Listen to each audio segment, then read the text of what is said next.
Isang magandang umaga po sa bawat isa na tumulang Pastor Fernand's Vlog na magtatalakay ng isang paksa sa oras ito. Bagong lahat tayo po muna yung manalangin.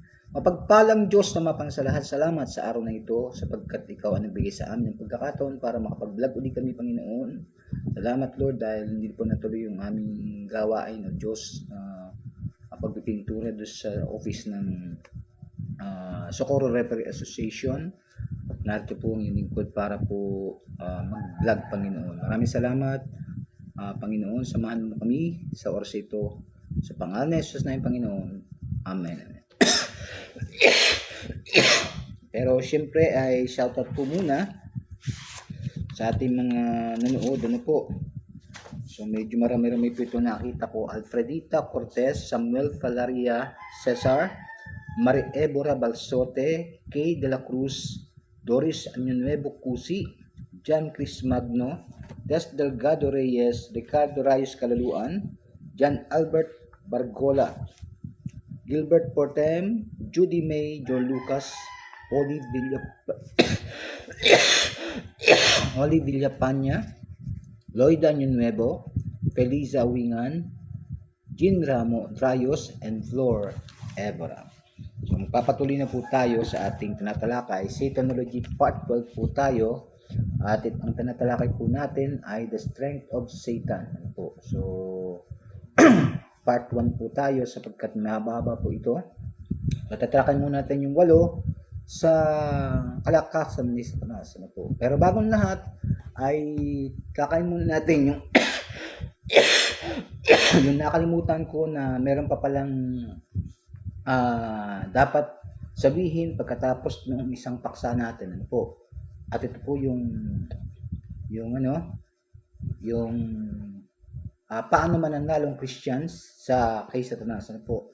So ang pangatlo pong dapat malaman ng Kristiyano, hindi kayang tiisin ni Satanas ang dugo ni Kristo o ang positibong patutuo ng Kristiyano. So dalawang bagay po ang hindi kayang labanan ni Satanas. Ano po? Yung dugo ni Kristo at o kaya yung positibong patutuo ng Kristiyano. So pag may patutuo po tayo na maganda, ano po? So kaya dapat maganda, lagi may patutuo tayo, may pasasalamat.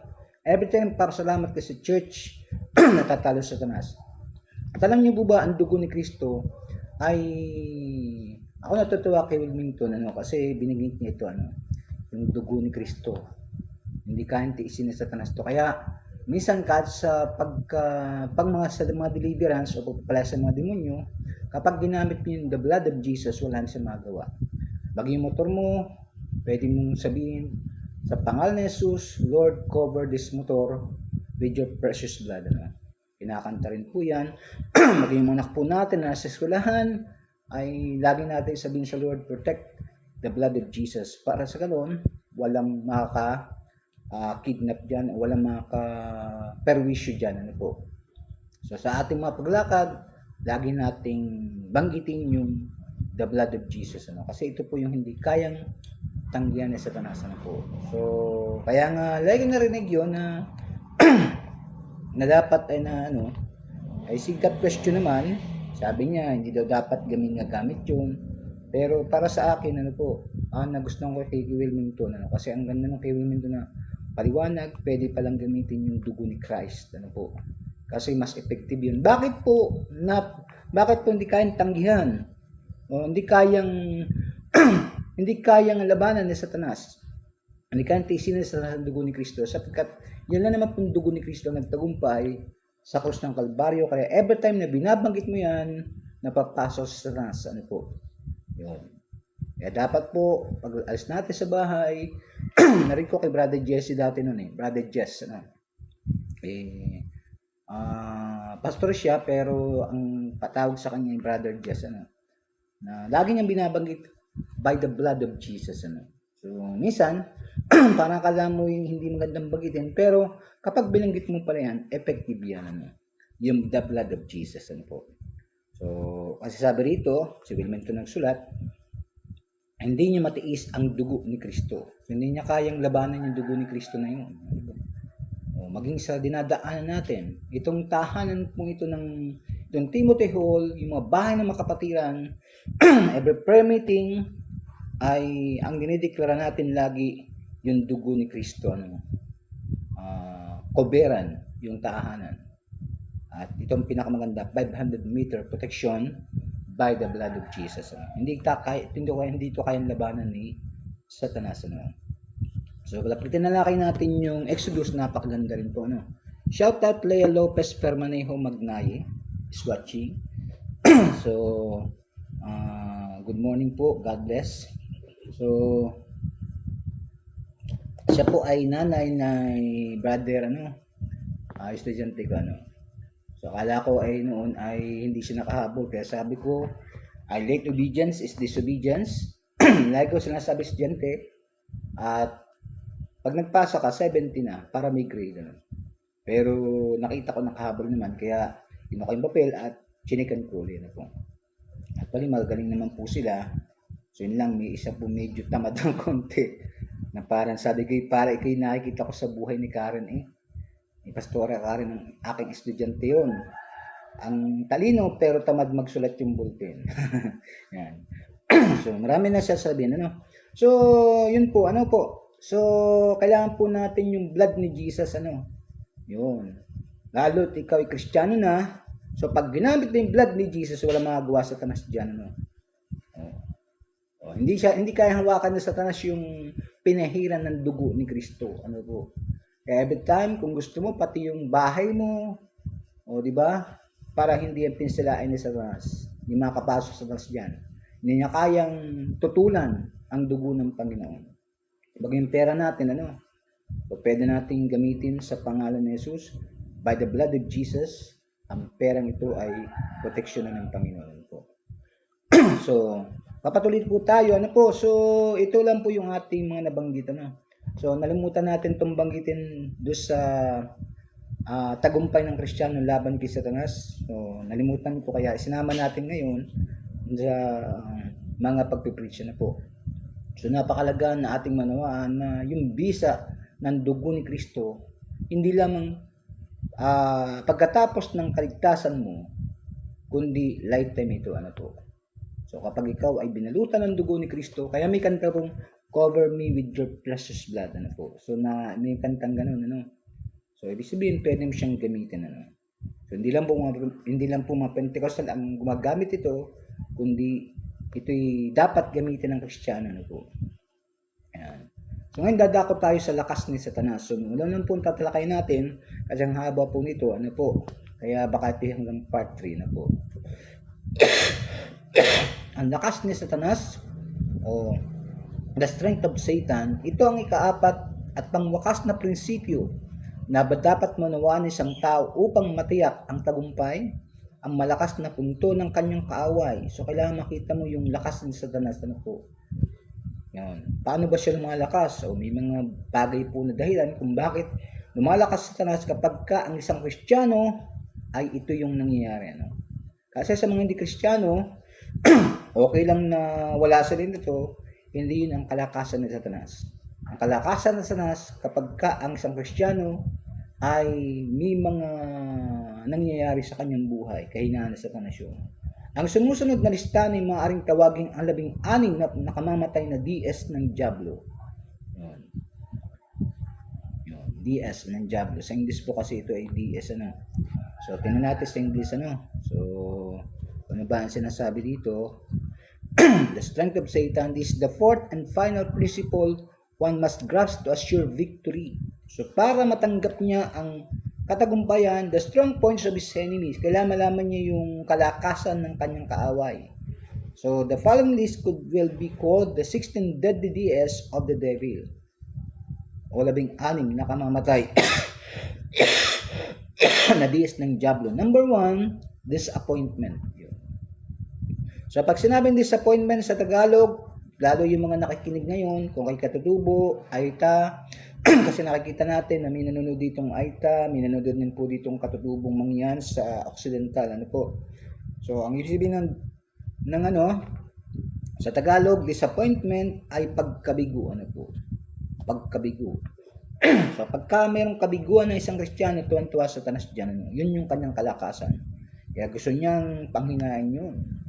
para lumakas sa Satanas. Every time na kayo nagkakaroon ng pagkabigo, lumalakas sa Satanas. Sino ang hindi nakaranas ng emosyong ito ng literal na dandang beses? Ngayon sa kalaman ng Kristiyano, lahat ng mga pagkabigo ay dapat na tiningnan tulad nito. Baka makamit ang kalamangan, ang may bigo ay kalimutan ng Roma 8:28. So, sabi po dito, who has not experienced this emotion literally hundreds of times, o sino mang nakarana, hindi naka-experience ng emosyon ng 100 beses. Marami naka-experience ito. Yung mga hindi mananampalataya, talagang yung disappointment nangyari kaya man nagpapakamatay. Sa Christian naman, ay tumatalikod sila sa pananampalataya dahil doon sa pagkabigo. Tuwan-tawa sa taas dyan. Hindi siya natutuwa kung yung hindi Kristiyano ay tumatalikod sa Diyos, kasi talaga namang wala sila sa Diyos, Hindi yun ang strength ni Satanas. Ang strength ni Satanas, kapag yung Kristiyano ay tumalikod sa kanyang pananampalataya dahil sa pagkabiguan. Kasi sa mga hindi mananampalataya, pag nagpakamatay sila, impyerno talaga ang punta nun. Hindi din po masaya Satanas na doon sa ganung bagay. Bakit? Kasi kanya talaga yun Di ba? Pero yung mga Kristiyano, kapag ka nanghina at nagkaroon ng disappointment o kabiguan sa buhay at sila ay nanghina, ang tendency sila tatalikod sa Panginoon, tuwan pa sa Satanas. But to the knowledgeable Christian, all disappointments, ngunit ang isang matalinong Kristiyano, lahat ng disappointments and must be viewed as such, lest Satan gain the advantage. So, kapag tinignan natin, ito advantage sa Satanas. Yun. Ngayon, bakit ba din kakaroon ng disappointed? To be disappointed is to forget Romans 8:28. So, ang magkaroon ng kabiguan ay kalimutan ng Romans 8:28. Sabi po dito sa Romans 8:28, and we know that all things work together for good to them that love God, to them who are called according to His purpose. Yan. Sa Tagalog, at nalalaman natin na ang lahat ng mga bagay ay nagkakalakip-lakip na gumagawa sa kabubuti ng mga nagsili sa Diyos. So, dapat alam mo na mayroong purpose yung mga nangyayari sa buhay natin. Minsan maaaring nabibigo tayo, pero hindi pala yun ang plan ng Diyos, may maganda palang layo ng Diyos sa buhay natin. So kapag ito ang naisip natin, hindi tayo give up. So pero kaya ang ayaw ng diablo na mabasa mo ito di po ba? Sa makatuwid, bagay na iyong mga tinawag alinsunod sa kanyang nasa. Yan po yun, So kaya pagka ikaw ay nalimutan mo yung Romans 8:28 at magkakaroon ka talaga ng kabiguan. So, para magkaroon ka ng katagumpayan, mangyayari? Anong dapat gawin? Christopher Arellano is watching. So, ang dapat mong gawin ng tao ay tingnan yung Romans 8:28. Nabastard ka ng girlfriend ng iyong nililigawan, ay isipin mo, baka hindi siyang kalooban ng Diyos sa iyo. So, may mga mabuting layo na ng Diyos. Katulad namin mag-asawa, hindi ko man alam na magmi-meet pala kami. Yung nagugusto kong babae, hindi siya napunta sa akin. Yeah. Alam ni Mrs. yun, si Pastor Pebi, talagang kami ay talagang naramdaman ko rin na natitipuhan niya ako. Kaya pala sabi, ba't ako hindi binibigyan ng respect na ito, yun. So, pero hindi talaga kami pala, So, may mga pagkakataon na shout out Pastor Christopher Arellano, yan. So, yun po, so, yun pala, iba yung mapapangasawa ko, So, lahat ng mga kabiguan mo sa buhay, dapat, tingnan mo mabuti, na hindi dapat discouragement. Tingnan mo, baka may magandang plano ang Diyos sa buhay mo. Halimbawa, kumuha ka ng kurso, pero bakit hindi mo napasahan yun? Kasi baka may mas magandang plano ang Diyos sa buhay natin. Kasi sabi dito, ang ganda ang binanggit sa English, sa Romans 8:28. And we know that all things work together for good to them that love God, to them who are called according to His purpose. So, yun po ano. So, kaya para hindi po manalo si Satanas sa atin, ay kinakailangan manawaan mo, lalo na minsan marami siyang gagamitin na pan-discourage sa'yo para masabing hindi totoo ang Diyos ay nagmamahal sa'yo. Minsan gagamitin yung emosyon natin. Pero dapat makita natin na iba yung plano ng Panginoon. Di ba? Kaya may mga sagot ang Diyos eh. Sabi doon sa kanta, no? Kanta yata ng ano yun, ng unang salmo, ano. Sabi na doon sa kantang yun, oo kung ito ay kalooban ng Diyos, wait kung hindi pa panahon, at sinasabi doon hindi dahil iba ang nais ng Panginoon ano, sa buhay natin. Pero sa ating buhay ngayon, kung nandyan ka, ibig sabihin ay naganap yun. Ano? Okay, so sa atin ngayon, yun, si Mrs. po ay naalala ko nung siya ay dietitian yung kanyang kurso eh. Bagsak siya sa exam. Bagsak siya sa tawag ito, sa board exam. Ay hindi siya nakapagtrabaho. Then kumuha siya ng unit sa teacher ano. At nung siya po ay mag-exam, sa board exam nakapasa. So ibig sabihin doon pala siya ilalagay ng Panginoon. Di ba? So yun. Kaya dapat nating makita yun na lahat ng mga nangyayari sa atin sa ikabubuti natin. Hindi mo nakuha yung minamahal mo, baka iba yung ibibigay ng Diyos sa buhay mo. So minsan, yung mga ganung bagay, pag iyong inisip, at sinabi mo na parang ang damot ng Diyos, yun, tawan-tawa sa Satanas doon. Ang gusto rin ng Satanas, sisihin mo yung Diyos eh. Diba? Para makaisa siya. Ano po? So, pangalawa, nakalakasan ng Satanas, discouragement. Ano po yung discouragement? Ang ibig sabihin ng Satan, discouragement ay panghihina ng loob. Yun.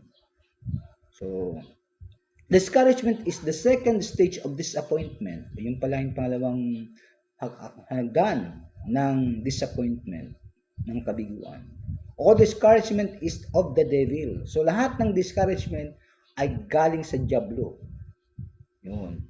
An event from church history is reported concerning the great reformer Martin Luther. For days he had been in valley of discouragement. So, nagkaroon ng discouragement si Martin Luther. Kasi nga, yung Pope ay gusto siyang patayin. Ito po nasa church history. Wala po. Hindi po ako may sabi nito. In church history po. Ano? Huwag sana po kayo magalit sa akin. Wala po tayong tinitira. Ano? Pero ito pong sabi, gawa nung si Martin Luther, isang pari po ng Catholic.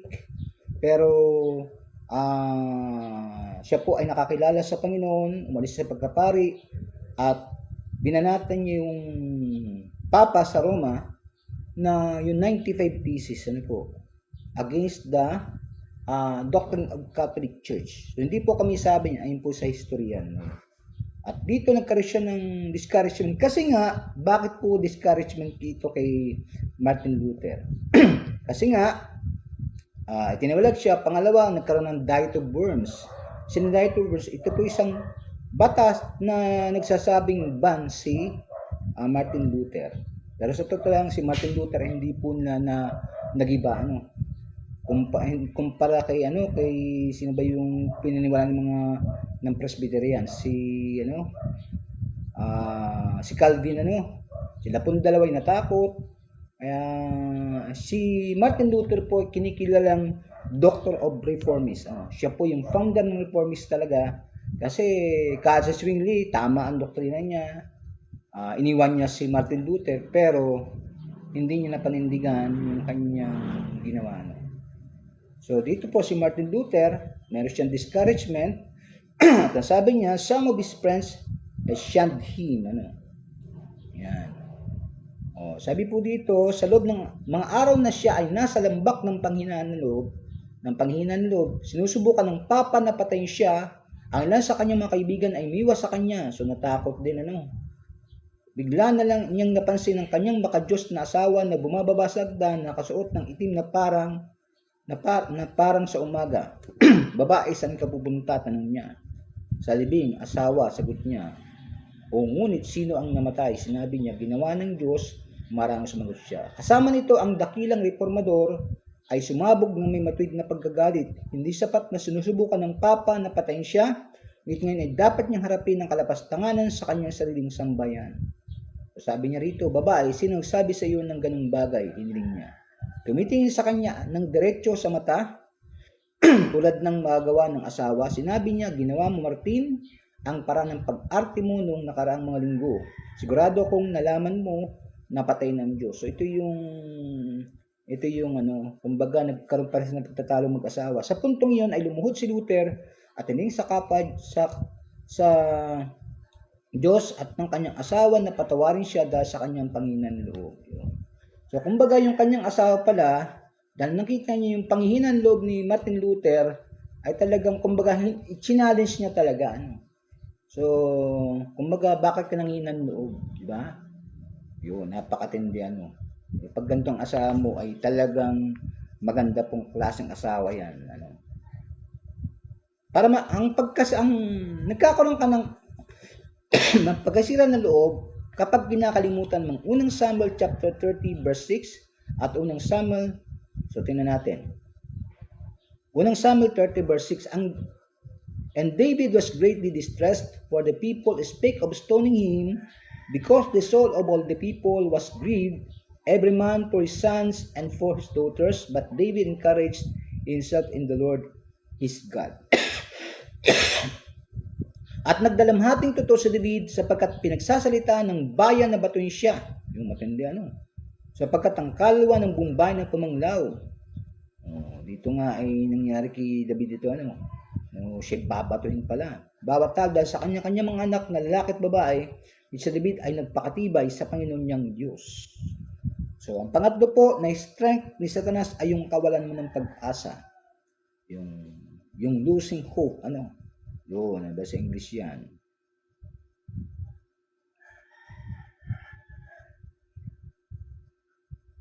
Despair ang tawag pala. Despair is the third final stage of disappointment and discouragement. Unless checked, it can prove fatal to the Christian life. So sinasabi po dito, ang kawalan ng pag-asa ay yung pangatlong pangwakas na ito ng pagkabigo at panghihina ng loob. Maliban kung nasuri ito ay maaaring patunayan na nakamamatay sa buhay na Kristiyano. Ang kawalan ng pag-asa ay ang kalimutan ang ikalawang Korinto 4:8. Sabi po dito, sa magkabi-kabila ay nagigipit kami, gayon may hindi nangaghinagpis, nangatitilihan, gayon may hindi nangawawalan ng pag-asa. Yun, napakaganda ng binanggit dito. At sa tingin namin ay puro kabigo ng aming nakikita, pero still meron para kaming pag-asa. At ako alam nyo, nakakabless po sa church natin kasi birthday po ni Kapitan kahapon at siya po inimbita namin sa church na ito tapos nagkwento sa asawa ko, sabi niya maganda pala sumimba sa inyo So alam nyo po, ang mga nagugulat kami na dumadami na pong tao.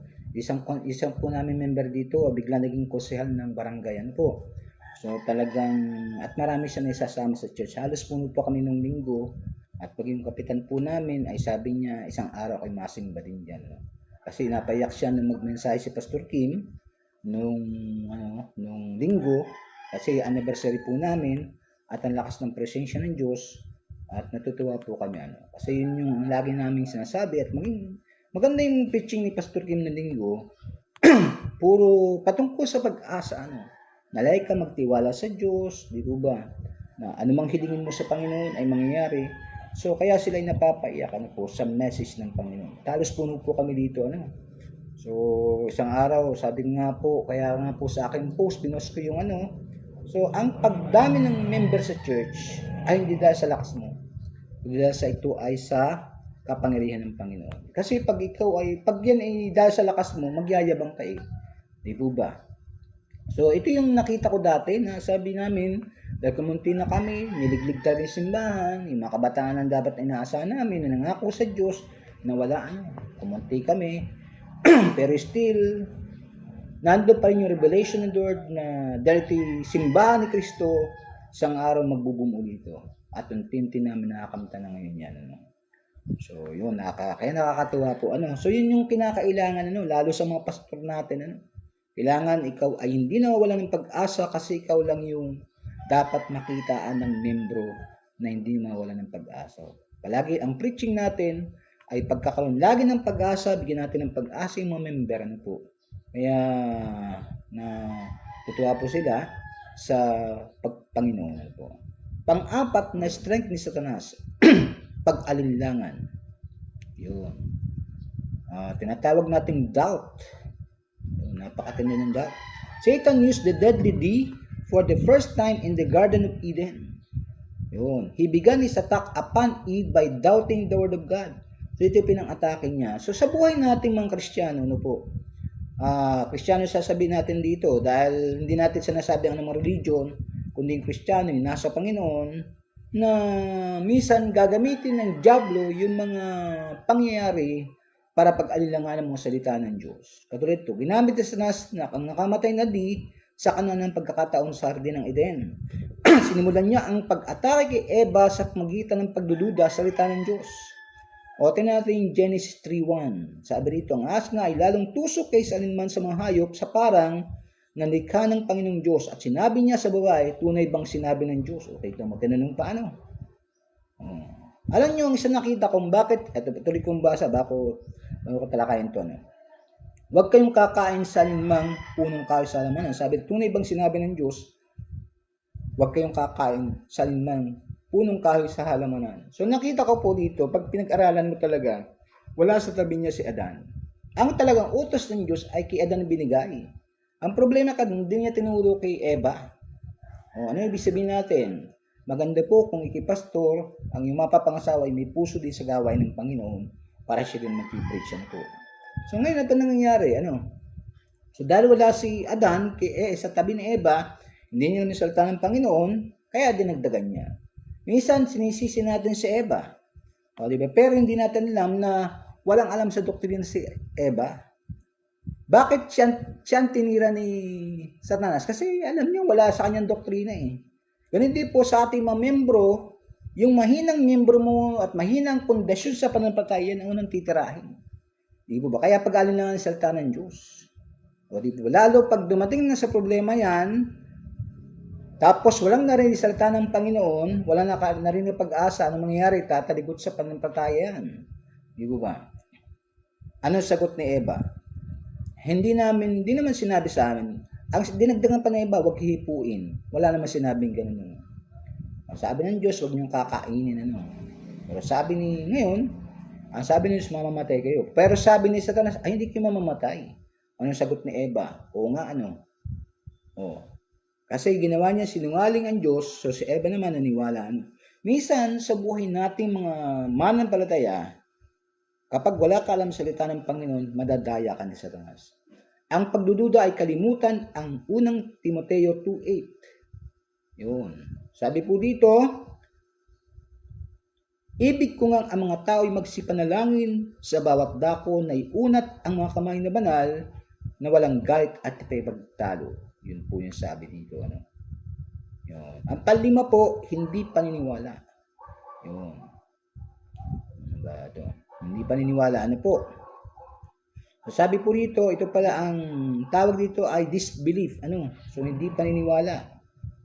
So, ang kawalan ng paniniwala ay ang pagmakas na anyo ng pag-alinlangan. Malinaw ni pinakita ito sa Eden, tulad ng nabanggit na natin, sinimulan ni Satanas sa pamagitan ng pagdududa, salita ng Diyos sa Genesis 3:1, natapos niya na mapagtanto niya na meron siyang mga tenga ni Eva sa pamagitan ng pagtanggi sa utos ng Panginoon. Ibig sabihin, nakinig si Eva kay Satanas. Bakit nakinig? Kasi wala yung doktrina. Kaya tayo po mga pastor, importante na turo natin yung mga member natin. Kaya nga yung mga pastor po natin dito hindi pa na-ordain, yan, ay pagka ako lagi ang tinatawag nila, unang tinatanong ko lang na ba yung doktrina? Diba? Yung Apostles' Creed, kasi pag hindi naman doktrina, baka ang paniniwala ng tao lang si Kristo, napakatindi niyan. Importante po yung ituro mo yung doktrina. Sunday school, napakalagan yan. Di po ba, na yung doktrina. Baka hindi pa naniwala sa impyerno yan, napakahirap. Kasi dapat malinaw po sa kanila yung stand ng church. Ang mahirap nito, baka yung pastor ay wala ding alam sa doktrina, napakalupit niyan. So, dapat po may alam tayo. Turo natin para hindi sila madaya ni Satanas. Yun. O katulad ngayon, ang tanong ngayon, tinatanong po natin ng maraming Kristiyano ngayon, pag namatay ka ba ngayon, ligtas ka na? Yun. Meron nga po akong kilalang pastor hindi ko na sabihin kung saan. Ayoko rin sabihin kung anong church yun, Dati nagkaroon kami ng tinatawag nating, hindi ko lang kung si Pastor Arellano ay nandito na noon. Ayan, tanong ay nagkaroon ng tinatawag nating yung G12, ay ang magandang natalakay doon ay yung mga sima ni Satanas, Yun, yung mga tinatawag nating mga cause kung bakit nakakagawa si Satanas, Nung tanong namin kung ikaw ba'y ligtas na, ang sagot sa amin, wala daw nakakaalaman. Naku, nakakatakot yun. Nakalagay po sa 1 John chapter 5 verse 13, sabi doon, kayong sumasampalataya sa anak ng Diyos ay may buhay na walang hanggan. Past tense pong ginamit. Yun. Isipin, pag namatay ka ngayon, ligtas ka, palangit ka. Minsan, ang diablo sasabihin sa atin, naku, huwag ka matulog kasi baka hindi ka na magising. Kaya minsan, hindi nakakatulog, kasi natakot na Satanas. Di po ba? So, ang isipin mo, pag natulog ka, kung hindi ka magising, ay okay lang, di palangit ka na, Yun yung, kasi maraming natatakot, lalo, ang masama din, Kristiyano pa sila, natatakot ka pa rin sa sinasabi ng diablo sa'yo, na baka hindi ka na magising, Ay ngayon, kung hindi ka magising, at least dapat alam mong palangit ka. So, hindi ka matatakot, Hindi ka matatakot, pipikit ang mata mo. Minsan, dumating din po sa inyong lingkod dyan dati, Pero, ano ba sinasabi ng salita ng Panginoon? Ito ba? Diba sabi ng Biblia, ang kamatayan ng Kristiyano ay karangalan ng Diyos. Yun po yung sinasabi din, Upang ang hindi paniniwala ay kalimutan ng Hebreo 3:12. Sabi dito, magsipag-ingat kayo mga kapatid. Baka sakaling meron sa kanino man sa inyo ng isang pusong masama na walang pananampalataya, yun, na naghiwalay sa inyo sa Diyos na buhay. Pag wala kang pananampalataya, pwede ka maiwalay sa Diyos na buhay. At pang-ayon na strength ni Satan ay ito po, distraction. Ano po yung distraction? Yun. Yung pagdidistract, kumbaga, panggugulo, ang dinang diablo na ito ay maaaring mag-iisang napakabanayad sapagkat madalas ang mga pagkagambala ay hindi sa kanilang sarili na masama. Sa katunayan, maaaring sila ay may mabuti at sila ay tinuturing nilang mabuti sila. Halimbawa, madaling magambala mula sa perpektong kalooban ng Diyos sa magitan sa sarili pamilya o trabaho. Yun, pwede pala na na-disturb tayo. Yung dinidisturb tayo, ating pamilya, lalo bigyan ng sakit yung anak mo, maraming ganyan po para ikaw ay mawala ang focus mo sa Diyos. Tama na sinabi na madalas ang tunay na kaaway ng pinakamahusay ay hindi ang pinakamasama, ngunit ang mabuti. Umutindi yung sultani, dito, Yun, sabi dito, ang pagkagambala, kaya ka nagambala dahil kinakalimutan yung Matthew chapter 14 verse 30. Sabi po dito, dapat pagkakita niyang malakas ang hangin ay natakot siya, si Pedro pala ito.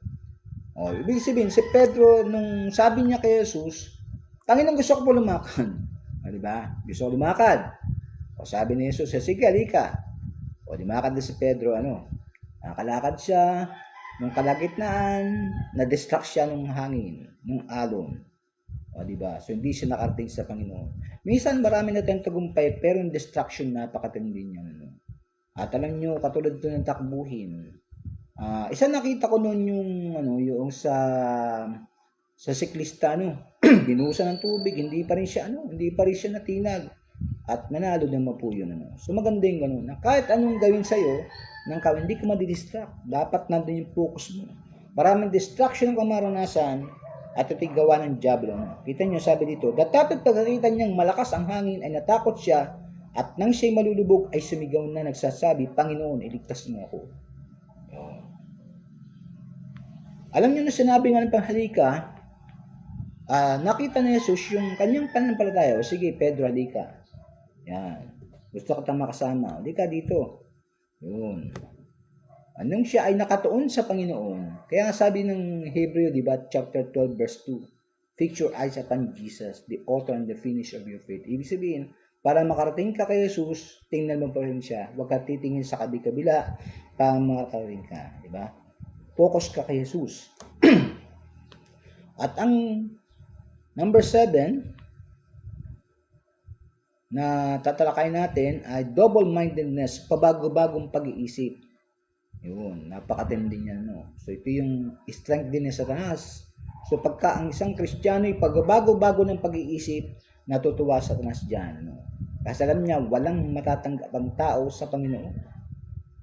Gaano karami mga naniniwala ang naapektuhan ng virus na ito, ang mabanal na kasulatan ay puno ng mga halimbawa. So, double-mindedness, yung D,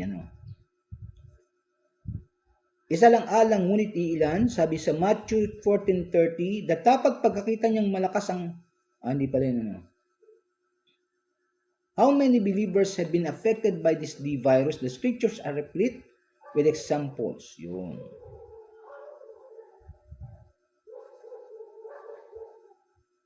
Sabi po rito sa verse 24 ng 6:24, sino may hindi makapaglilingkod sa dalawang Panginoon sapagkat kapuputan niyang isa at ibigan ng ikalawa, o kay magtatapat siya sa isa at pawalang halagang ikalawa, hindi kayo mapaglilingkod sa Diyos at sa mga kayamanan. So pagpabago-bagong isip mo, hindi mo alam kung minsan dadalo ka ngayon, bukas hindi, o pabago-bagong isip mo. Minsan mag-isa pananalangin natin, binabago natin yung ating isip do sa ating pinapanalangin, kaya may focus natin.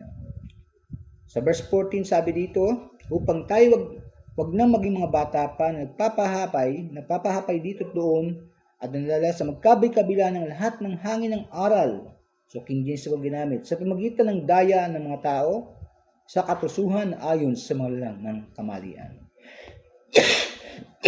At 1 John 2:15-17 sabi po ay, huwag ninyo ibigin na sa libutan, ni mabagin na sa libutan, kung sino man umiibig sa libutan ay wala sa kanya ang pag-ibig ng Ama. Sapagkat ang lahat ng nasa libutan, ang masamang pita ng laman at ang masamang pita ng mata at ang kapaluan sa buhay ay hindi mula sa Ama kundi sa sanlibutan. At sa verse 17, at ang sanlibutan ay lumilipas at ang masamang pita na iyon, datapwat ang gumagawa ng kalooban ng Diyos ay nananahan magpakailanman. Kaya yung pagiging pabago-bagong isip, ito po yung matindi. Ang salitang bagong tipan na naglalarawan ng isang dobleng pag-iisip, ang salita sa bagong tipan naglalarawan ng isang dobleng pag-iisip ng tao sa Greek na literal na lugar, isang dalawang souled na tao. Yun yung kumbaga pag sinabing dalawang souled na tao, ibig sabihin nito ay maybe ito yung sala ka sa pula, sala ka sa itim, yun. So matindi, sala ka sa lamig, sala ka sa init, yun. Isin yung ikaw kaharap ka, meron ito yung sinasabi na iba na kapag karap ka, kausap ka, pagka hindi ay iba na, So yun. Pabago-bago, Siya ay tulad na isang tapunan, lumulutang sa isang alon, na din lang ngayon sa baybayin na malayo sa ngayon. Ang sinaunang manulat ng mga alamat na si Aesop ay narawan ng isang dobling pag-iisip nang sumulat siya tungkol sa isang oras kung kailan ang mga hayop at ang mga ibon ay nakibahagi sa digmaan. Sinubukan din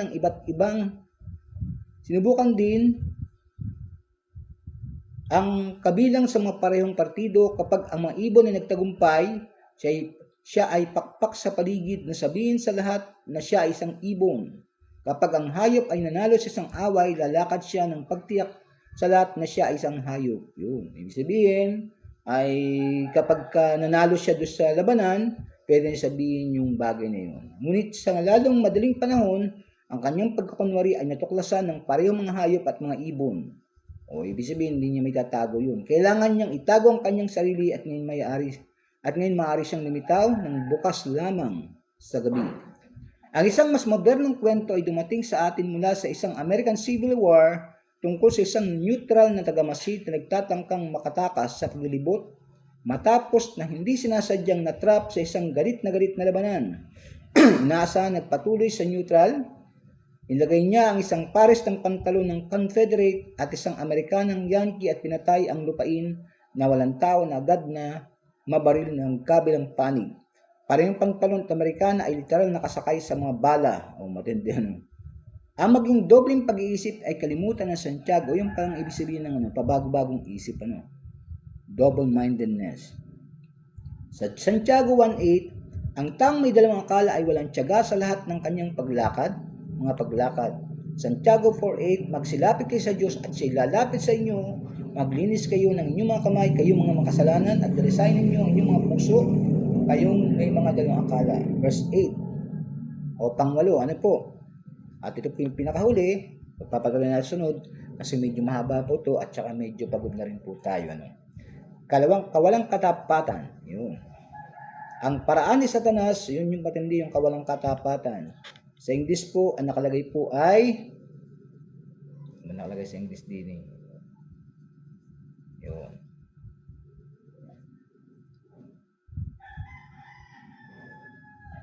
So, medyo mahaba pala, Dishonesty, yun pala ang kawalang katapatan. The ways of Satan can inflict this deadly deed upon Christians are almost without number. So, wala pong bilang. Ang sabi po dito, kawalang katapatan, ang paraan ni Satanas ay maaaring mapahamak ang nakamamatay na ito sa mga Kristiyano ay halos walang bilang. Ang anak ng Diyos ay hindi lamang kailangang magsinungaling o magnakaw upang maging hindi tapat. Yun, yung kawalang katapatan, napakatindi. Tuwang-tawa sa Satanas dyan. Yung kapag yung dishonest po ang isang tao o isang Kristiyano, tuwang-tawa sa Satanas dyan.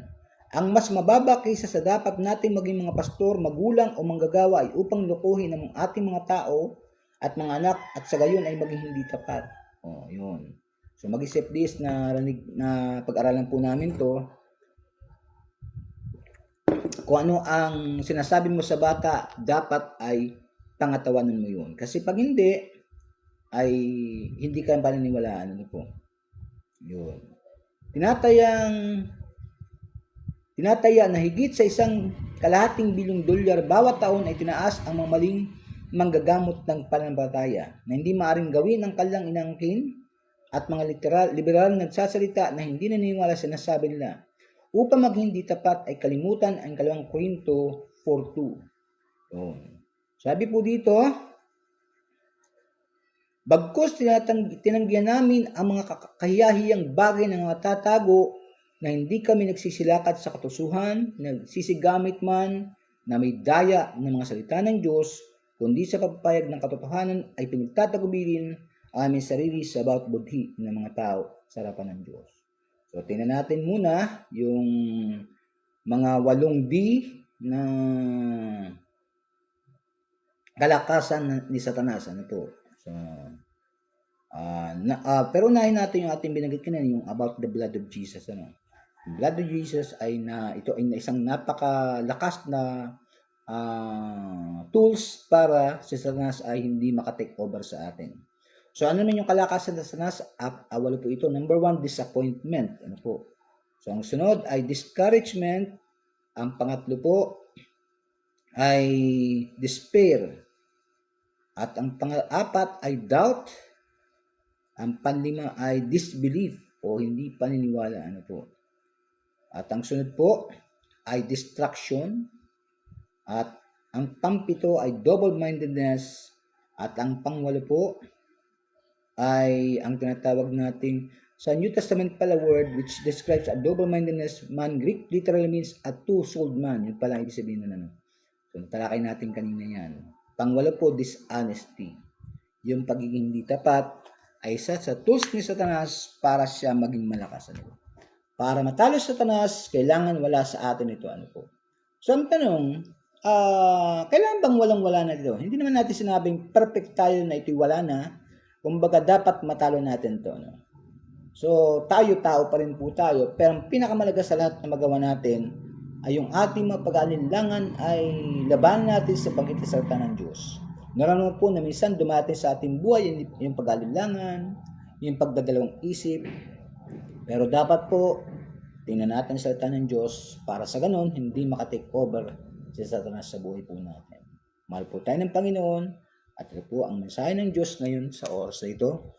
At sa pangalan ng Ama, ng Anak at ng Espiritu Santo, ito po ang salita ng Panginoon. God bless you po.